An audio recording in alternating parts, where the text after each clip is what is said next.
എല്ലാവരെയും പുതിയ വാർത്തയിലേക്ക് ഞാൻ സ്വാഗതം ചെയ്യുകയാണ്. റഷ്യ മുന്നറിയിപ്പ് നൽകുന്നത് അമേരിക്കയും ഇസ്രയേലും വെടിനിർത്തൽ ചർച്ചകളുടെ മറവിൽ ഇറാനിൽ ഒരു വമ്പിച്ച കര ഓപ്പറേഷൻ തയ്യാറെടുക്കുന്നു എന്നാണ്. 2500 മറീനുകൾ, 82ാമത് എയർബോൺ ഡിവിഷനിൽ നിന്നുള്ള 1200-ലധികം പേർ, പിന്നെ ഡെൽറ്റ ഫോഴ്സ്, അതുപോലെ 75ാമത് റേഞ്ചർ റെജിമെന്റ്, അതൊക്കെ ഒരു വലിയൊരു ഒരു സൈന്യ വിഭാഗമാണ് കേട്ടോ. ഇതെല്ലാം ഉൾപ്പെടെ ഏതാണ്ട് 50,000-ലധികം US സൈനികരെ ഇതിനായി ഇപ്പോൾ അവർ തയ്യാറാക്കി മെഡിലേഷൻ നിർത്തിയിട്ടുണ്ട് എന്നാണ് റഷ്യ മുന്നറിയിപ്പ് നൽകുന്നത്. കൂടാതെ ഏകദേശം 500 US വ്യോമസേന വിമാനങ്ങളും 20-ലധികം യുദ്ധക്കപ്പലുകളും ഇറാന് സമീപം നിലയുറപ്പിച്ചിട്ടുമുണ്ട്. ഹോർമുസ് ഉപരോധം എന്ന പേരിൽ ശരിക്കും ഇറാനെ ഇവർ വളയുകയാണ് ചെയ്തിട്ടുള്ളത് എന്നാണ് പുടിൻ ഇറാന് മുന്നറിയിപ്പ് നൽകുന്നത്.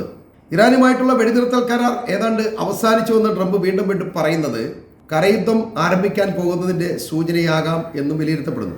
അവസാന ശ്രമം എന്ന നിലയിൽ 2 ദിവസത്തിനുള്ളിൽ പാകിസ്ഥാനിൽ വീണ്ടും ഒരു ചർച്ച നടത്താൻ സാധ്യതയുള്ളതുകൊണ്ട് അതുകൂടി കഴിഞ്ഞാൽ മാത്രമേ എന്ത് സംഭവിക്കുമെന്ന് പറയാൻ കഴിയും.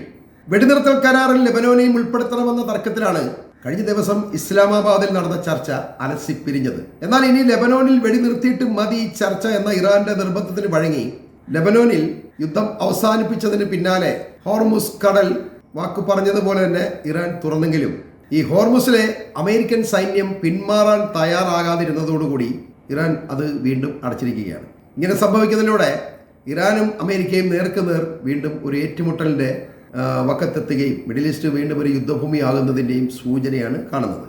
എന്നാൽ ഈ ഹോർമുസ് വീണ്ടും അടച്ചു എന്നുള്ള വിവരമൊന്നും അറിയാതെ ഇതുവഴി കടന്നു പോകാൻ ഒരുങ്ങിയ 2 ഇന്ത്യൻ കപ്പലുകളെ ഇറാൻ വെടിവെച്ചതായിട്ട് എല്ലാവരും അറിഞ്ഞിട്ടുണ്ടാകും. വാർത്തകളൊക്കെ ഒരുപാട് വന്നിട്ടുണ്ട്. ഇതോടെ പൂർണ്ണമായും ഈ ഭാഗം അടഞ്ഞതോടെ എല്ലാവരുടെയും പ്രതീക്ഷ മങ്ങുകയും അടുത്ത നീക്കം എന്താണെന്നറിയാനുള്ള ആകാംക്ഷയിലുമാണ് ലോകം ഉള്ളത്. ഞാൻ ഇതിനു മുമ്പ് മറ്റൊരു വീഡിയോയിൽ പറഞ്ഞതുപോലെ ഈ വന്മാരെ 2 കൂട്ടരും യുദ്ധം മതിയാകാത്ത തരത്തിലാണ് ഒരു വെടിനിർത്തൽ പ്രഖ്യാപിച്ചത് എന്നുള്ളതാണ് സത്യം.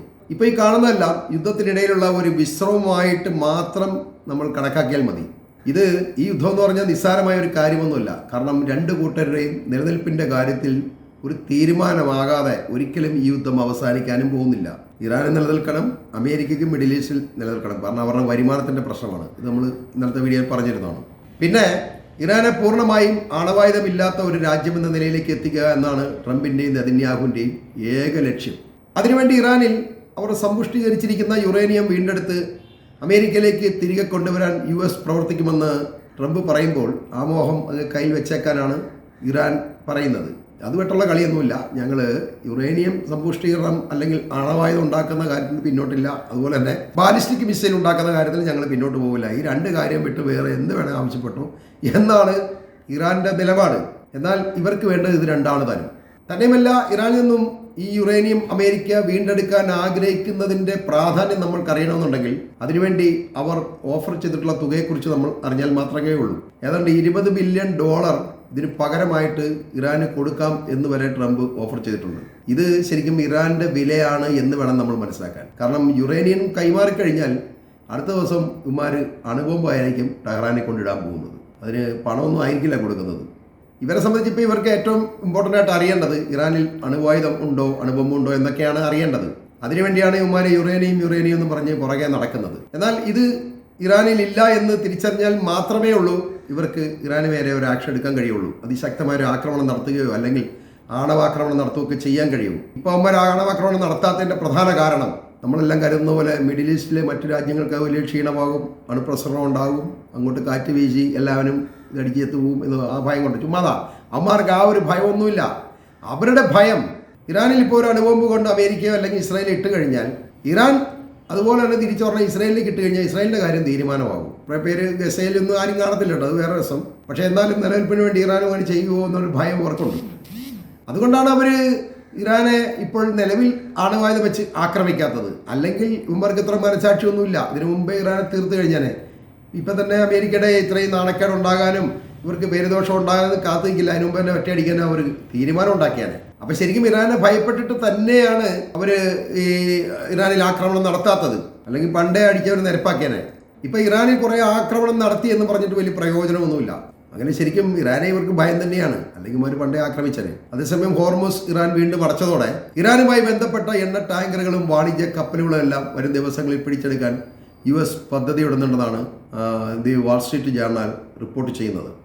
ഈ റിപ്പോർട്ട് അനുസരിച്ച് ഇറാന്റെ പതാകയുള്ള ഏതൊരു കപ്പലിനെയും അല്ലെങ്കിൽ ഇറാന് സഹായം നൽകാൻ ശ്രമിക്കുന്ന ഏതൊരു കപ്പലിനെയും പിടിച്ചെടുക്കും എന്നാണ് മുന്നറിയിപ്പ്. ഇത് മിഡിൽ ഈസ്റ്റിൽ മാത്രമല്ല അന്താരാഷ്ട്ര കപ്പൽ പാതയിലായാൽ പോലും പിടിക്കും എന്നാണ് ഭീഷണി. എന്നാൽ അതിൻ്റെ ബാക്കി പിന്നീട് കാണാം എന്ന് ഇറാനും വെല്ലുവിളിച്ചിട്ടുണ്ട്. ഇവന്മാർ തമ്മിൽ ഇങ്ങനെ നേർക്കുനേർ നിൽക്കുന്നതുകൊണ്ട് യുദ്ധത്തിൻ്റെ പ്രതീതി ഇങ്ങനെ വർദ്ധിക്കുകയാണ്.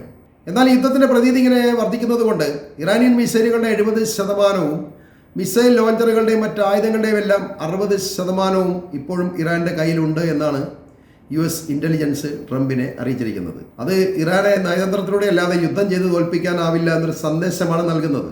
പക്ഷേ എന്നിട്ടും ട്രംപ് ഇങ്ങനെ തല്ലുമറിക്കുകയാണ്. ഞങ്ങൾ ഭയങ്കര ഭീകരമായ ആക്രമണം ഇറാന് നേരെ നടത്തും എന്നിങ്ങനെ പറഞ്ഞുകൊണ്ടിരിക്കുകയാണ്. അതുപോലെ തന്നെ ഞങ്ങൾ 18,000-ലധികം ആക്രമണം ഇതുവരെ ഇറാനിൽ നടത്തിയിട്ടുണ്ട് എന്ന്. ഏതാണ്ട് 40 ദിവസം എങ്ങാണ്ടാണ് യുദ്ധം നടത്തിയിരിക്കുന്നത്.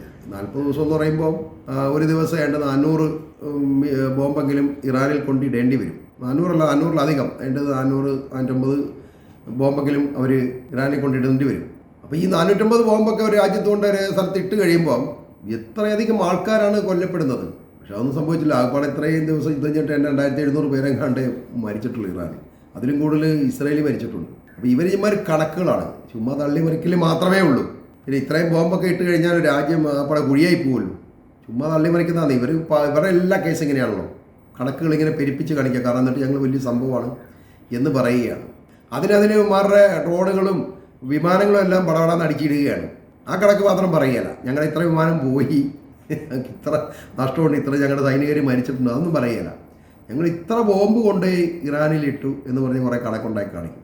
അത് ഡെയിലി 400, 420, 450 ബോംബുകൾ ഡെയിലി ഇടണം. അത് ഒരു ദിവസം പോലും മുടങ്ങാതെ അത്രയും ബോംബ് ഇട്ടെങ്കിൽ മാത്രമേ ഈ 10,000 എന്ന കണക്കിലേക്ക് എത്തത്തുള്ളൂ. ഇറാനോട് യുദ്ധപരാജയം സംഭവിച്ചു എന്നൊരു പഴി ഇപ്പോൾ തന്നെ ട്രംപ് നേരിടുന്നുണ്ട്.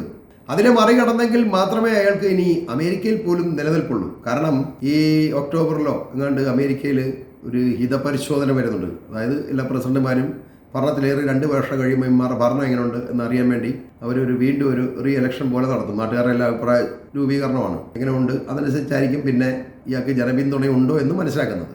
അതിപ്പം അതിനകത്ത് നല്ല പിന്തുണ കിട്ടിയില്ല എന്നുണ്ടെങ്കിൽ പിന്നെ ഇയാൾക്ക് പ്രതിപക്ഷമായിരിക്കും അവിടെ ജയിക്കാൻ പോകുന്നത്. പിന്നെ പ്രതിപക്ഷത്തിൻ്റെ സൗകര്യത്തിനനുസരിച്ചായിരിക്കും ബില്ലുകളൊക്കെ പാസ്സാവുകയൊക്കെ ചെയ്യുന്നത്. ഇയാളൊരു ബില്ലൊക്കെ കൊണ്ടുവന്നു കഴിഞ്ഞാൽ അവിടെ മൂലയ്ക്ക് മാറ്റി വെക്കാനേ മാർഗമുള്ളൂ. അതിനെയൊക്കെ മറികടക്കണമെന്നുണ്ടെങ്കിൽ അമേരിക്കയ്ക്ക് സൽപ്പേര് നേടിക്കൊടുക്കണം.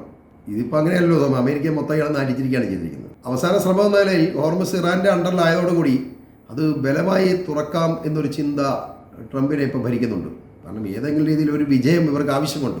ഇയാൾക്ക് അമേരിക്കയ്ക്കാരുടെ മുമ്പിൽ ഞെളിഞ്ഞ് നിൽക്കണമെന്നുണ്ടെങ്കിൽ ഞാൻ എന്തെങ്കിലും ചെയ്തു എന്ന് കാണിക്കണമല്ലോ. അതിനുവേണ്ടിയാണ് ഈ ഒരു സാധ്യത പരിശോധിക്കാൻ വേണ്ടിയാണ് അയാൾ വലിയ സന്നാഹം ഒരുക്കിക്കൊണ്ടിരിക്കുന്നത്. എന്നാൽ ഇതിലെ ഏറ്റവും വലിയ പ്രശ്നം കേവലം 50,000 സൈനികരെ ഉപയോഗിച്ച് ഇറാൻ്റെ 10 ലക്ഷത്തിലധികം സൈനികരെ എങ്ങനെ നേരിടും എന്നുള്ളതാണ്. ഇവരെല്ലാം ആക്രമിച്ച് കൊന്നൊടുക്കിയിട്ട് ഹോർമസ് പിടിച്ചെടുക്കുക എന്നത് ട്രംപിൻ്റെ ഒരു സങ്കല്പമായിട്ട് മാത്രമേ കൊണ്ടു നടക്കാൻ കഴിയുള്ളൂ. അതുകൊണ്ടല്ലേ ഇറാനിലേക്ക് US സൈന്യത്തെ അയക്കുന്നതിനെ കുറിച്ചുള്ള ഭയം ട്രംപിനെ വല്ലാതെ അലട്ടുന്നുണ്ട്. ഇങ്ങനെ ഒരു ആക്രമണം നടത്തിയാൽ അതിൽ മരണപ്പെടുന്ന സൈനികരുടെ സംഖ്യ വളരെ വലുതായിരിക്കും എന്നാണ് അയാളുടെ ഭയം.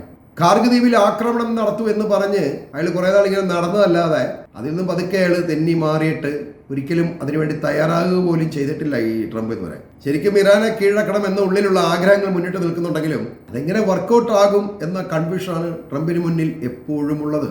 അമേരിക്കയ്ക്ക് ലോകത്ത് ഇത്രകാലം ഉണ്ടായിരുന്ന സകല വിലയും കളഞ്ഞ് വലിയ സാമ്പത്തിക നഷ്ടവും വരുത്തിവെച്ച് അതുപോലെ മിഡിൽ ഈസ്റ്റിൽ നിന്നും നല്ല കാര്യമായ രീതി കിട്ടിക്കൊണ്ടിരുന്ന വരുമാനമെല്ലാം നഷ്ടപ്പെട്ട് തോറ്റു മടങ്ങി വെറും കൈയോടെ അമേരിക്കയിലേക്ക് കയറി ചെല്ലുക എന്നത് ട്രംപിനെ സംബന്ധിച്ച് ചിന്തിക്കാൻ പോലും ആവാത്തൊരു കാര്യമാണ്.